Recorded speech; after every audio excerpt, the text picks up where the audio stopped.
Hey there, welcome to the Healthy and Happy Lifestyle Summit. My name is Dr. Reshma Patel, and I am so excited to share with you how we can transform with gratitude.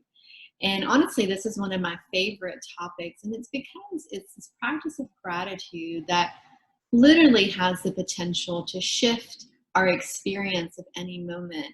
And perhaps the best part is our choice, right? It's our choice in perception. And that's something that's under our own control. And I think this is a perfect time for anyone who is interested in beginning a practice in gratitude, and also for anyone who wants to deepen their current practice, particularly during this time in the world where much feels outside of our control. This practice of gratitude really requires our own willingness and also our choice. And for me, that's ultimately our freedom. And so I have had, this practice of gratitude in my life for many years, and it's been a very powerful practice. And I'll share some of that with you soon. So this week is a week of a lifestyle summit, and it's really looking at various aspects of our lifestyle and seeing where can we leverage choices in our daily life so that we can experience greater joy and a greater sense of well-being. And to me, one aspect that it's important to acknowledge is our mind and how our mind influences our body. And that's a little bit of what I'll be sharing today. So, to begin, I think it's always nice to remind ourselves, well, what is gratitude?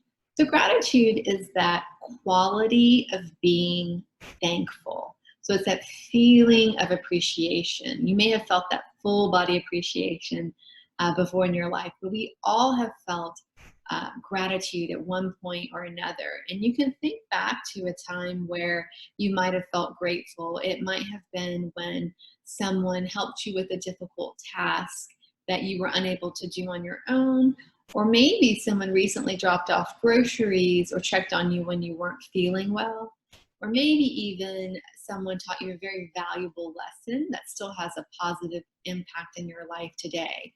And really, the possibilities to why any of us might experience gratitude is really endless. There's so many possibilities.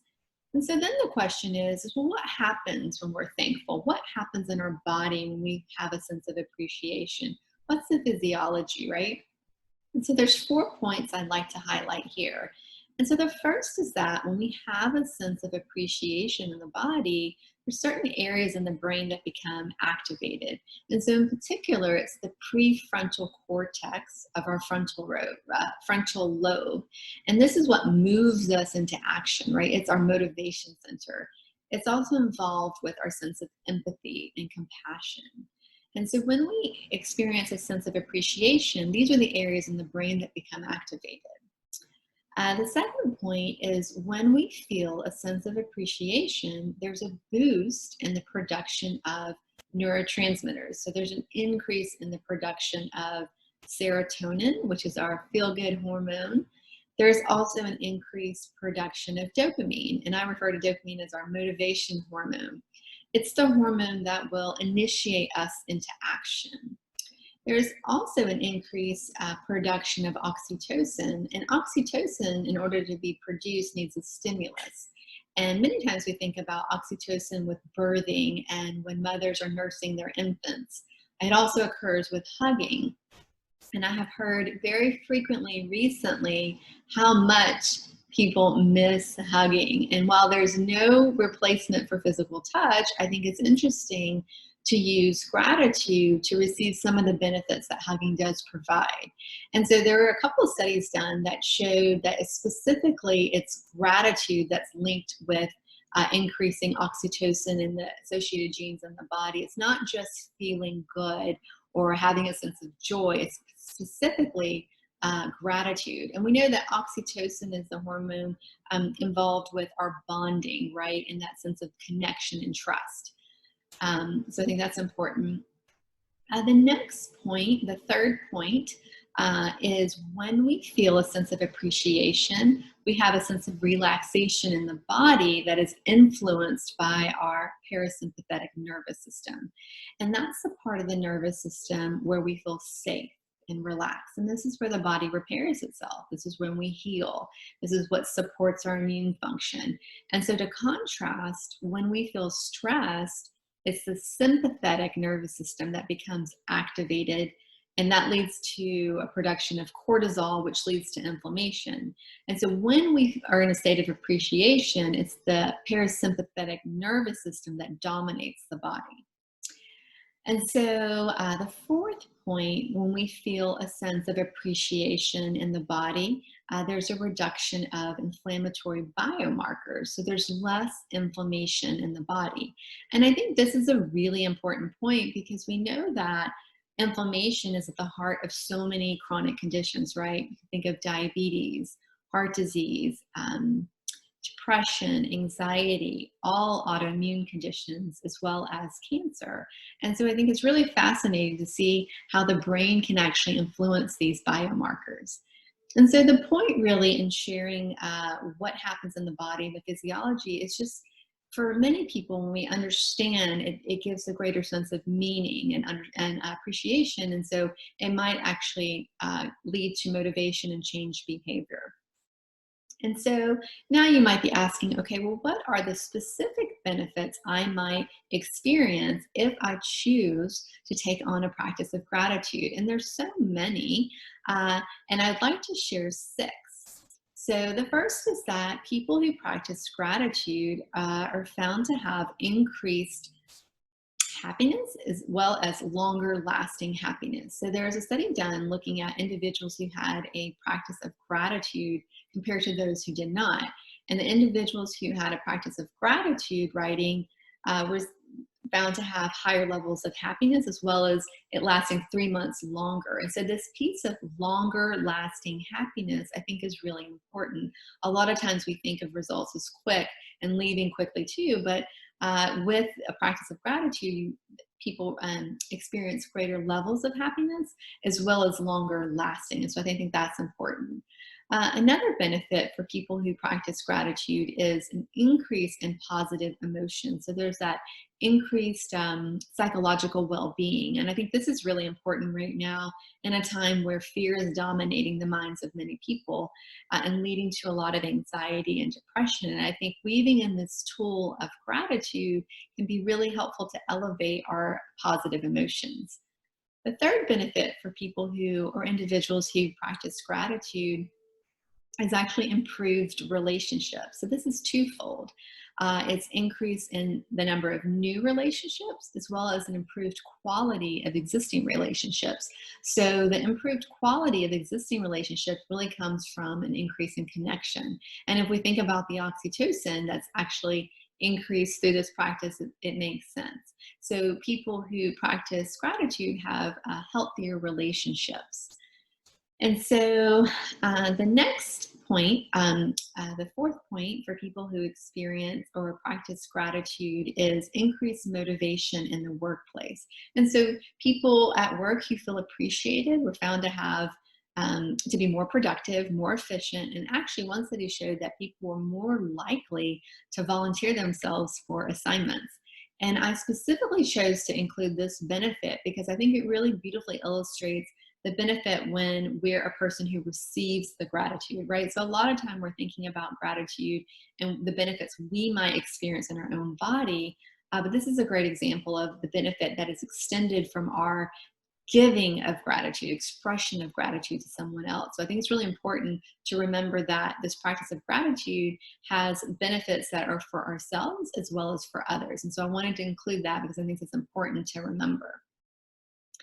All right, the next benefit for people who practice gratitude is, this is number 5, is reduction in inflammatory biomarkers, and particularly the health-related biomarker C-reactive protein. It's often called CRP. And so there was a study done looking at individuals who had negative emotions, and they found that people who had negative emotions had an increase in this inflammatory marker, so the CRP. There's another interesting study that looked at people when they were eating who had negative emotions and their C-reactive protein increased compared to individuals who had emotions of gratitude. The inflammation actually decreased. So I think this is actually a really profound point here, because not only can gratitude, reduce inflammatory biomarkers, but specifically when we are eating. So a lot of times, think about this: if you have a wonderful, yummy organic salad that's farm to table, but you're angry when you're, consuming it, or you're fighting with someone, that's going to lead to increased elevation. Or what if, you're already eating something unhealthy and then you have guilt about it? That's further increasing inflammation in the body. I think this is a really, really profound point, because a lot of times we give attention to, okay, well, what are the foods, anti-inflammatory foods I can consume? But little attention is given to the actual act of a consumption, right? Looking at, even something as deep as our emotions. And I often, share with patients I work with that when you're going to eat a piece of chocolate, enjoy it, love it, savor it, really enjoy it, especially even if you're eating something that's off your typical diet, enjoy it. Specifically now that you understand that our emotions influence inflammation when we're eating, right? So I think it's a really important point. Also on this is that there are some studies that show this practice of gratitude can actually lead to decreased pain and depression. And I think that's likely probably has something to do with inflammation, but this practice of gratitude also has benefits with reduction in pain as well as depression. And so the sixth benefit that I want to share with you is that for people who practice gratitude is improved sleep. And so studies show that people sleep longer and better. And if we think about it, when people have a hard time sleeping at night, usually they're, thinking about what's going to happen the next day, or reviewing what their day was like, or maybe there was something that did not work in their favor and they're just kind of continually thinking about it. And so an idea would be to, while you're laying in bed, if you're having trouble sleeping, is to just think of all the things you're grateful for. We know that that process will activate our parasympathetic nervous system, right, which is the relaxation. So it will assist with longer and better sleep. And so ultimately, when we're practicing gratitude, what are we doing? Well, we're focusing on the goodness in life, right? We're giving our attention, we're giving our awareness, our acknowledgement, our appreciation to what we have instead of what we don't have, instead of lack, right? And ultimately, this is a choice. We can give our attention to whatever we want to give our attention to. We can focus on what's not working, or we can focus on what's working. It's really our choice. And this reminds me of an experience I had that I would like to share with you. And so in 2017, I decided to join my family and some dear friends on a journey to climb Mount Kilimanjaro. And here's the thing: I decided about like 5 weeks before the trip, and I really felt this internal pull that led me to that decision. And as you can imagine, I had a lot of different thoughts. And I really questioned whether this was a wise choice, because I didn't have a long period of time to train. And I remember when I told my dad, and he shared with me that he had saved a spot for me with the group. And it was like he knew, right? And every time I think about it, I get chills in my body. It's like I was meant to be with that group and meant to be a part of that journey. And so our trek was a little bit longer. It was 7 days up and 2 days down, so a total of 9 days on the mountain.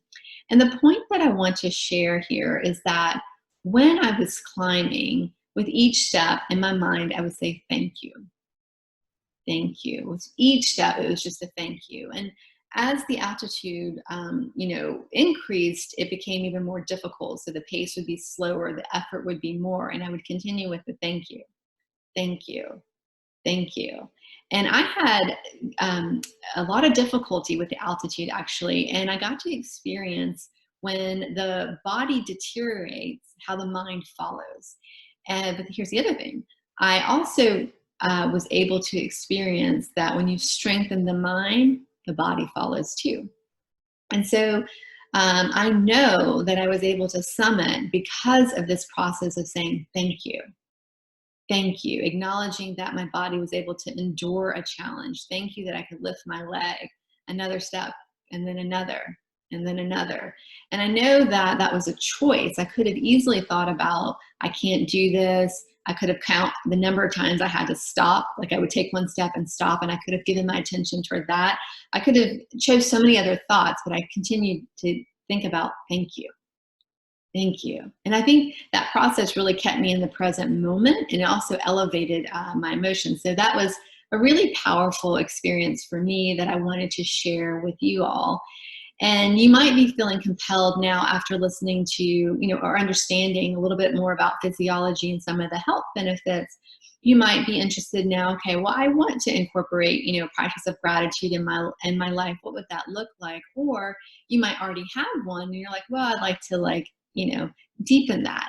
And so there are so many possibilities of practicing gratitude in your life. And so I really encourage you to listen to what you're called to do and be creative. I'm going to share 5 of my favorite practices, and hopefully you'll enjoy those. So the first is around writing. And so you can write in a gratitude journal, or you can write a letter of thanks.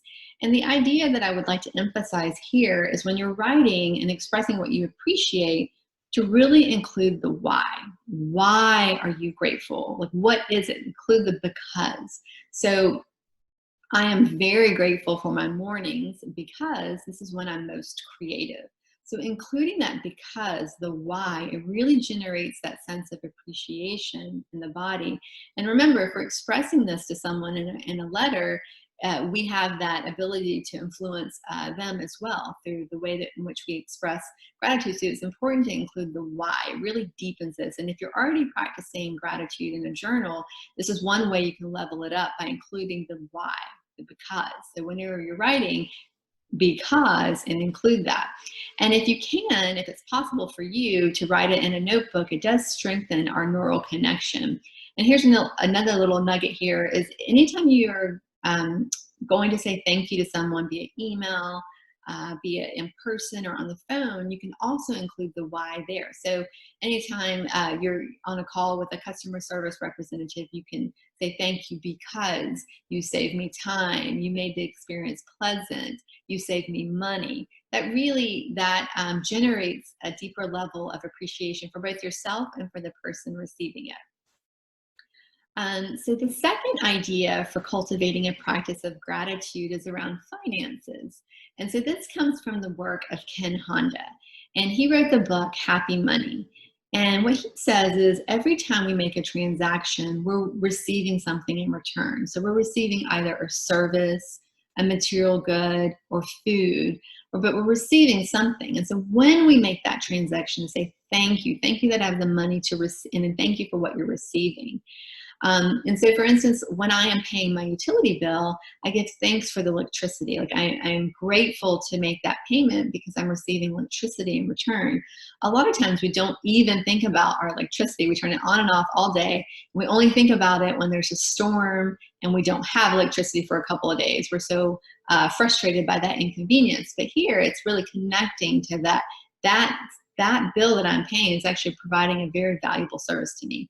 And another way to kind of take it a little bit further or to level it up a little is to bless the money, right? So when we make a transaction, we're receiving something, but that money also is going somewhere. Someone else will receive it. So if you send a blessing to the money, it will bless the person who receives it. And really, there's an energetic circle here. It's happening. It's energy exchange. It's happening whether we're aware or not. And so this is one beautiful way to cultivate a practice of gratitude. And I think it will start to shift people's relationship to money. So the third idea around cultivating a practice on gratitude is food.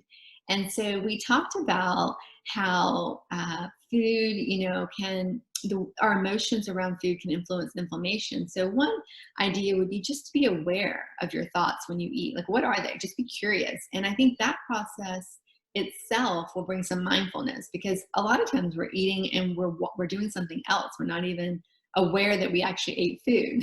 So if you start to just pay attention, well, what are my thoughts? Oh, that's curious. Okay, that could be a place to begin. And for others, another idea is to bring back this idea of grace, right? This is a practice in many cultures. It's an ancient practice, and I find that ancient practices have a lot of wisdom. So with this idea of grace, it's really, being thankful for all the hands that were involved to provide the food on your plate that you're going to nourish your body with. From the farmers, from the people that harvest, from the people who transport, for the people who work in the establishment, for the person who is making income in your home to purchase that. I mean, there's just so many places to give gratitude. And just remember, when we're in that state of gratitude, when we're consuming food, this reduces inflammation. And so I think this is a really beautiful practice to weave back in. We eat many times in the day, and so then you'll naturally be doing gratitude multiple times in a day. The fourth practice or idea to cultivate gratitude, a practice of gratitude, is looking at our body, an appreciation for our body. And so an idea would be, you can visualize any particular organ in your body. It can be your lungs, it can be your kidneys, and really just giving your attention and appreciation that your lungs are providing you the ability to breathe, your kidneys are allowing you the ability to eliminate toxins. For people that are really data driven, there's an excellent tool that I love. It's called Heart Math. And the idea here is really just focusing in your heart. And you could imagine, being appreciative of your heart and the blood that it's supplying to all your organs. But the great thing with Heart Math is you get a visual for when you're in that parasympathetic state. And I find that a lot of people really like that tool. And so what I do is, in between my appointments, many times I'll take a few steps, and I will feel appreciative that my body can move, and that I'm able to, feel my feet, and I'm able to move one leg in front of the other. And a lot of times also when I'm cooking, I am expressing gratitude for my hands that are able to create. And in the mornings, if I'm putting lotion on, I will feel gratitude for every part of the body that I'm able, that I'm moisturizing, that's just really connecting with what that body part allows for me to do in my life. And so I think, with this practice, we may find that you connect to your body differently. I think a lot of times we're like a machine, just going from one thing to another, and we're not even aware of that this body is our house, right? Like, how do we want to take care of this? And I think this practice of weaving in gratitude for your body and the different organs can really help with that connection. And then the fifth practice or way to cultivate gratitude is probably my favorite, and it's the elements of nature. And I'll share two. One is expressing, or feeling appreciation for the air we breathe. So I know most of us don't even think about breathing. We're just breathing. And so this is even beyond that, connecting to the air, right? The oxygen. We can't survive without oxygen. So if you hold your breath for a few minutes, you're going to have to take a breath. If you can't, it's not sustainable. We have to have oxygen to survive. And so a lot of times I'll encourage people, when you're walking, is to really feel that appreciation for the air, right? The oxygen, the trees that are providing the oxygen in the air so that we can breathe and live our life, right? The second is around water, right? So water is really involved in almost every aspect of our daily life, from cooking to hydration, to bathing, to brushing your teeth, to cars, to factories, to recreation, even if you kayak or swim, things like that. And so, again, anytime you use water, the idea here would be to say thank you and to really connect with water and what it's doing. And my sense is that as we begin to develop these practices, that we'll start to relate to the elements of nature differently. And there will be, hopefully, more respect for these things. That we can't live without oxygen. We can't live without water. We're not able to live without food. And so when we begin to look and relate to these elements differently, I think it's really going to have a profound effect in your life. And, maybe for some people, they're not even aware that maybe the water is on when they're running to grab something out of the refrigerator, or they're not even connected to how much water waste actually occurs. But when you start to really thank water every time that you use it or come in contact with it, it will eventually start to really change that relationship. And so these are a few of my favorite practices for gratitude that I wanted to share with you. There are so many. I would suggest taking the one most valuable thing that you found and incorporating that into your life. If sometimes it's helpful to share that with someone else, it will increase our commitment, right? And also, if you found something beneficial, it's always great to share with someone else, right? One of my teachers always says, when we share, we inspire. And so just remember, anytime you share with someone, you are inspiring them, right? And so one thing I just want to point is that it's not possible for us to have a feeling of gratitude at the same time we have a negative feeling, right? And so, what my sense is that over time, this will become more of a way of being, and you may find that you can even look at more difficult situations with a different lens. You may see the silver lining more quickly. And eventually, the ultimate is being able to walk through this life with the lens of gratitude, right? That's the ultimate. I will share one last thought here, and this is the words from Meister Eckhart that I think really fully embodies what I was hoping to share today. And that is, he says, if the only prayer you say in your entire lifetime is thank you, it will be enough. And so I think that really just comes full circle, right? And so it's just the thank you, the thank you, the thank you, thank you. And so if you'd like to know more information about me, you can travel over to my website. It's www.reshmapatelmd.com. That's RESHM as in mama, APATELMD.com. And there will be a PDF that you can download with some of the pearls that I shared today. If you'd like to reference it later, it will be there for you. And before we sign off, I would like to acknowledge Dr. Sheetal Ajmani, who is the energy, the spirit, the force, who really birthed this summit forward. And I'd like to thank her for the opportunity to share with each of you. And I'd like to thank you all for joining and for sharing your time and your energy. And I'd like to thank you in advance for whatever practice of gratitude you bring into your life, because it will have a ripple effect in our world. So I thank you. I hope you have a wonderful evening. Thank you.